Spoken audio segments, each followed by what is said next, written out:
Before I get going with the aftermath, just so you all know, if you hear a lot of bashing and clattering about in this, we're having a new floor put in upstairs. I record these videos in the basement, as I may have mentioned a few times on the channel. So if you hear a lot of bashing, crashing, whatever, it's because of that. Something's going on upstairs. Right, straight into the aftermath, where it has finished Manchester United 1, West Ham United 0, and the Hammers are now out of the FA Cup. Firstly, that's 120 minutes of my life I'll never get back, and the first half made me think, it's not going to be worth it. But my overall feeling is that I'm very proud of the boys today. Because the second half, they defensively stepped it up. Our defence played really well despite some of the trials and tribulations that it suffered. Going to get into that in the game, talk about everything. I don't reveal too much even before I started, so just so I don't, roll the titles.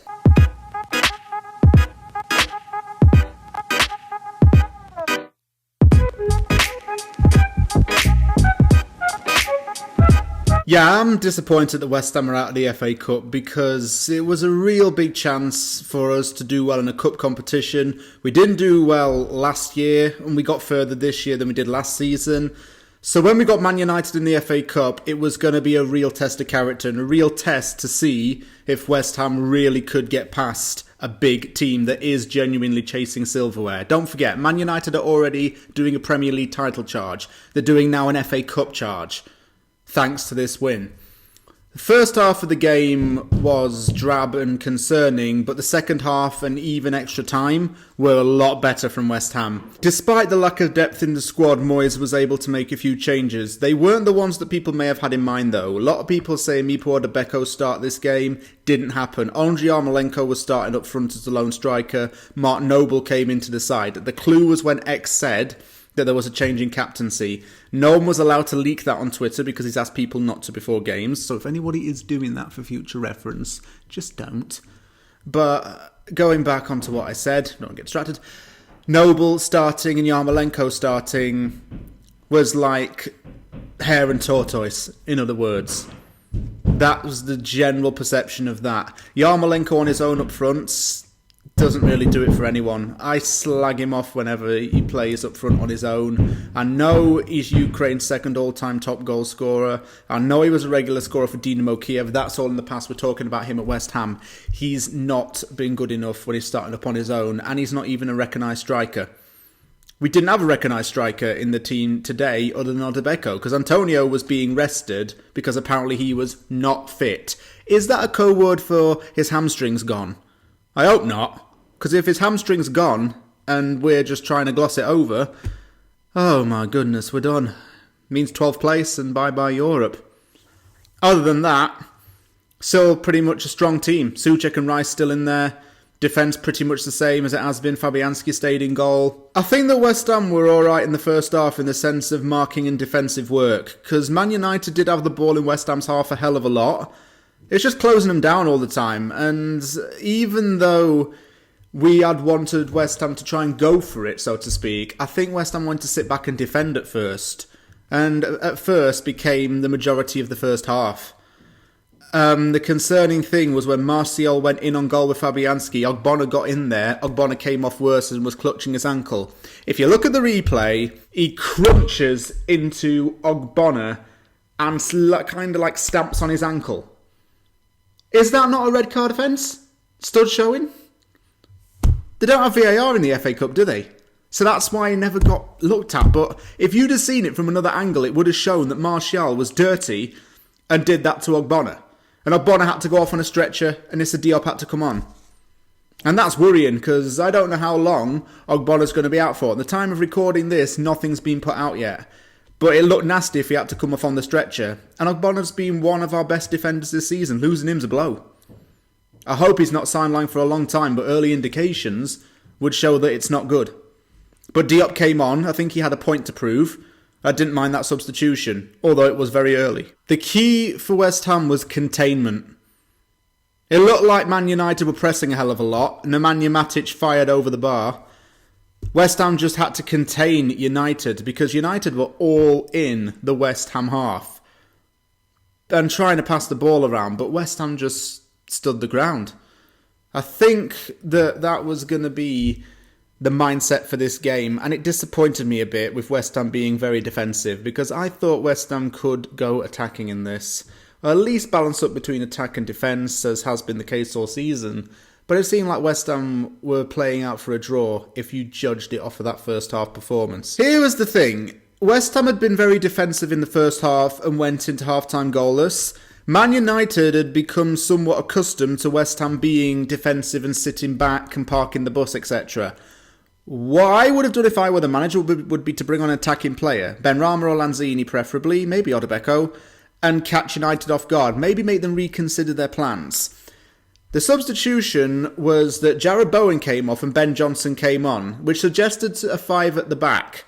It wasn't the ideal or expected substitution, but Ben Johnson, although he's never had any doubters on him, he made sure that him coming on was going to be beneficial. Ben Johnson had a really good second half. He's so good on both sides of the field. He's everything that people think Brandon Williams is. Johnson's better. I like having him in the team. He's not let me down when I've seen him play. Good substitution. The other somewhat concerning thing was that Andriy Yarmolenko, who is now technically a sole recognised striker, if you think about it, he kept clutching his knee and was calling for the bench. So Moyes brought on Ogbonna. This was going to be a test for Ogbonna because he's playing against a team in which he had 35 goals for the academy as a teenager. In one season he did that too. So he was going back to Old Trafford, very special moment for Ogbonna. It was going to see how he could play in a high-pressure game like this. Yes, he's come on before against Stockport. That's a lower league opposition. That isn't much of a test. The Man United game was professional Premier League teams going up against each other.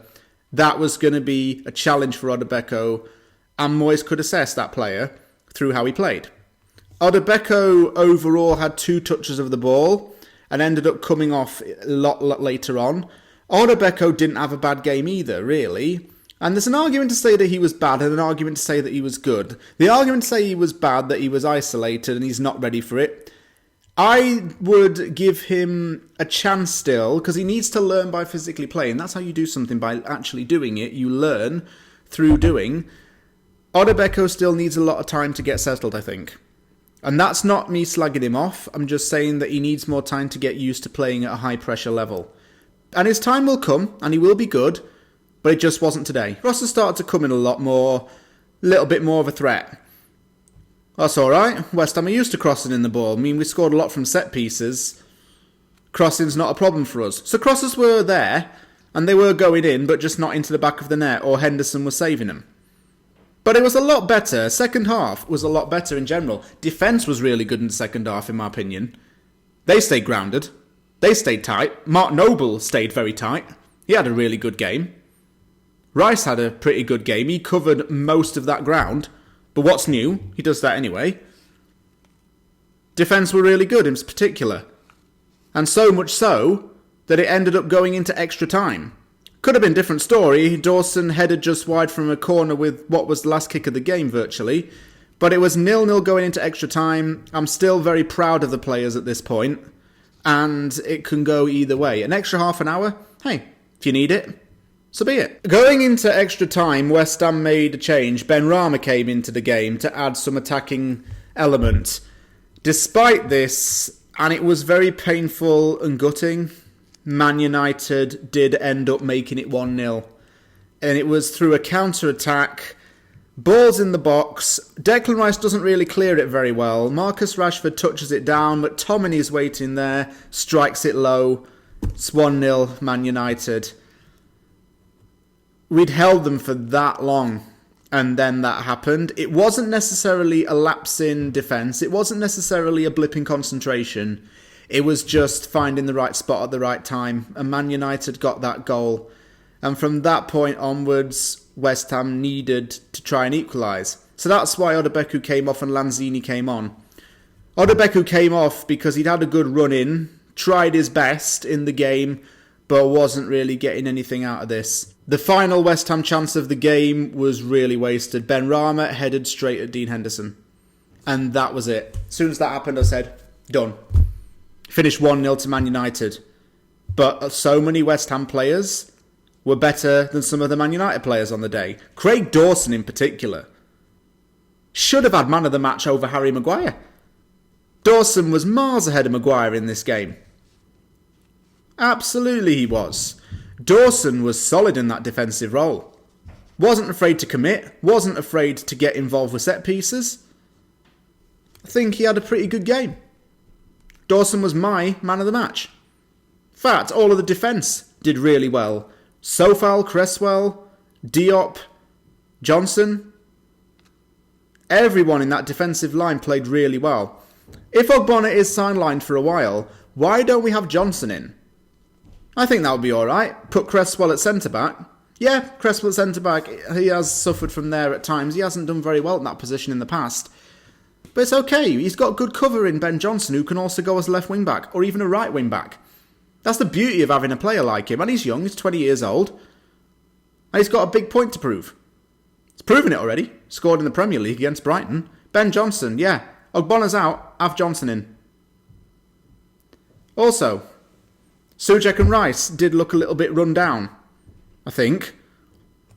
Bowen hasn't really hacked it for me in the last few weeks and started. Fornals hasn't really been amazing for the last month. And up front, we don't have a recognised striker. Yarmolenko, don't know what's gone on with him. Antonio, not sure 100% what's gone on with him, but I'm fearful. Who else have we got to go up front? Odebeko, who might not be ready. So this is the problem. This is lack of depth in the attack coming to light again. Because we didn't spend in January. And it could mean a drop in Premier League form. Having said that, if I concentrate on this aftermath video alone and talk about the Man United FA Cup game alone, I'm proud of the players. Couldn't have asked for any more, despite the circumstances. Don't go saying that going out the FA Cup means that West Ham can focus on the league. That's not the point. I want West Ham to win an FA Cup. I want West Ham to win a trophy of some kind. And going out of a cup tournament doesn't help that, of course. So, I'm sad that we're out of the competition. But we went out playing with pride. But anyway, I've summed up everything in this video. It's time to get on to the conclusion. Thank you very much for watching the aftermath. If you liked the video, hit the like button and subscribe for more content. Sheffield United are up next, but it's not until 6 days? Yeah, 6 days time, so next Monday. And that's quite a while away, so everyone's got time to rest. I haven't done any over to use on this channel for about a month, so that's very bad of me. I'm going to get 1 or 2 in this week. I absolutely promise I will. Thank you very much for watching this video. Take care and see you all soon.